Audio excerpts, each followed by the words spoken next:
Richard McNair's escape plan was so smart, he managed to stay out of jail for 18 months, but not without an extremely close call.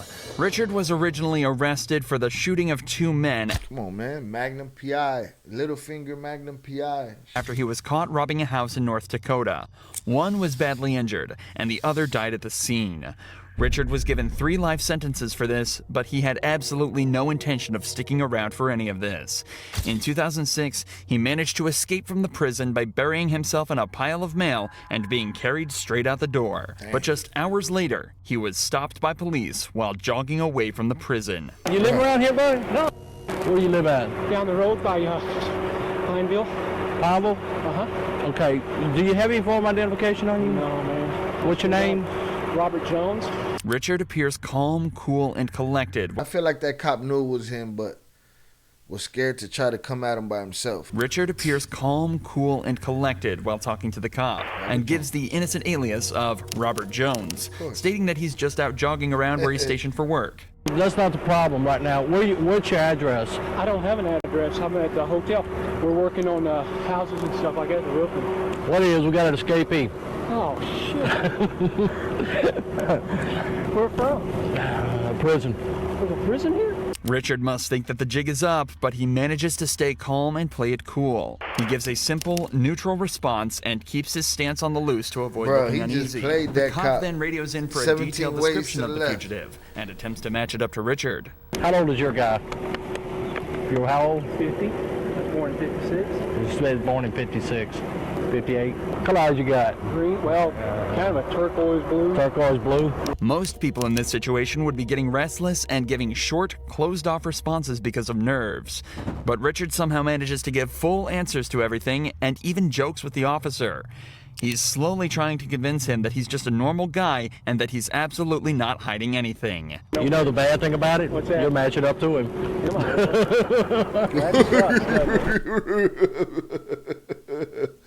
Bruh, you scared. You don't want it to be dude.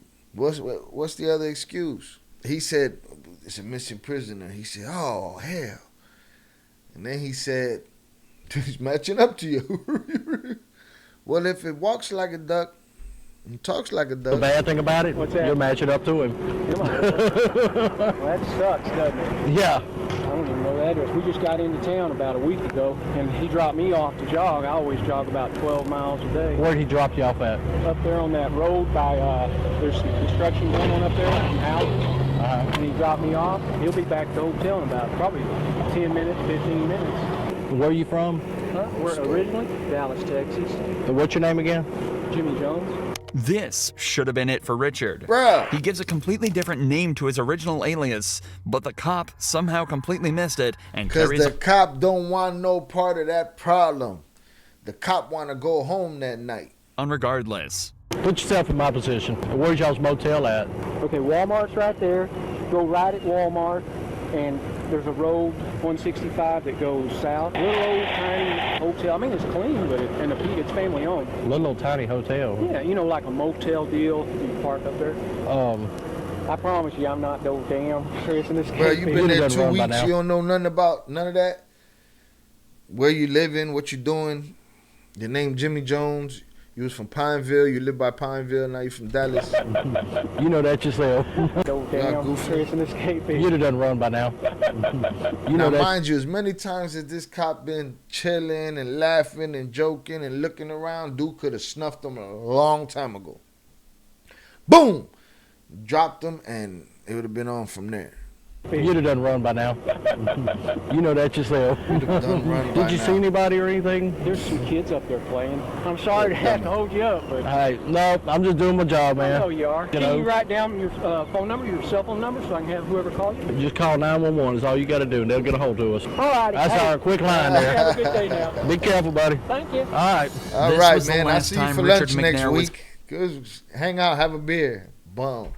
What a bum. This was the last time Richard McNair was seen for 18 months. During his time on the run, he traveled using stolen cars and supplies from Louisiana all the way up to Canada, where apparently he almost bought a property and attempted to settle down. In October of 2007, Richard was finally caught and apprehended in New Brunswick after he was identified driving a stolen vehicle miles from where it was last reported. Despite quite literally being a murderer, Richard did play this incredibly well and simply outsmarted the cop and all the others on his tail for a year and a half. This cop must have been humiliated, but not as much as That gotta be the end of that cop's career at that point. Like, you done, bro. But we've seen worse. We've seen drunk driving cops on the highway that jump in the passenger side and say they're not driving, and they're still the sheriff for the police department in that town. So it is what it is. And a half. This cop must have been humiliated, but not as much as the unfortunate officer who had a run-in with Joel Delgado, who had his escape planned for days before it actually took place. Joel had been arrested on a myriad of charges, including trafficking and shooting his girlfriend, and was looking to go away for a long time. But after his most recent arrest, he told police that he'd been badly injured, so was taken to court in a wheelchair. This is why police were extremely shocked when this happened.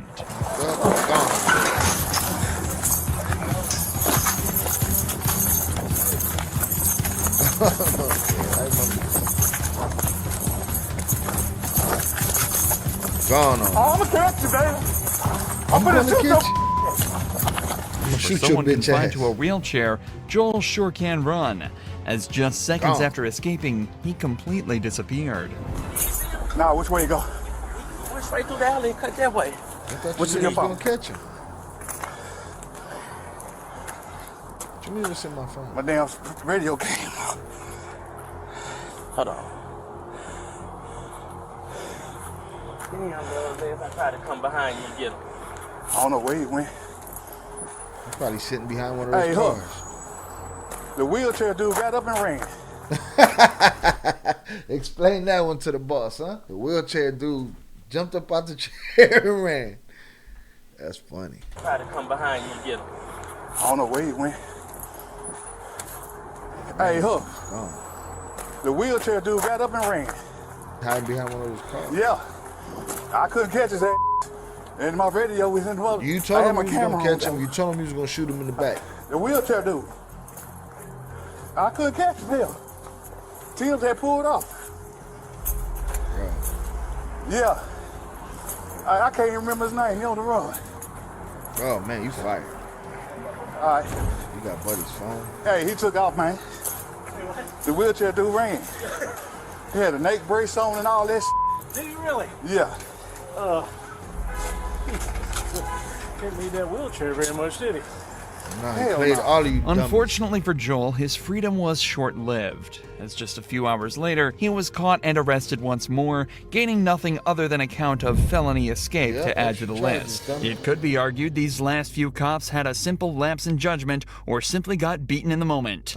But Mac Proctor proved that this cop had no idea what he was doing in the first place, all by knowing the law and standing his ground. Mac was parked in a private parking lot waiting for a takeout order while on his shift as a delivery driver.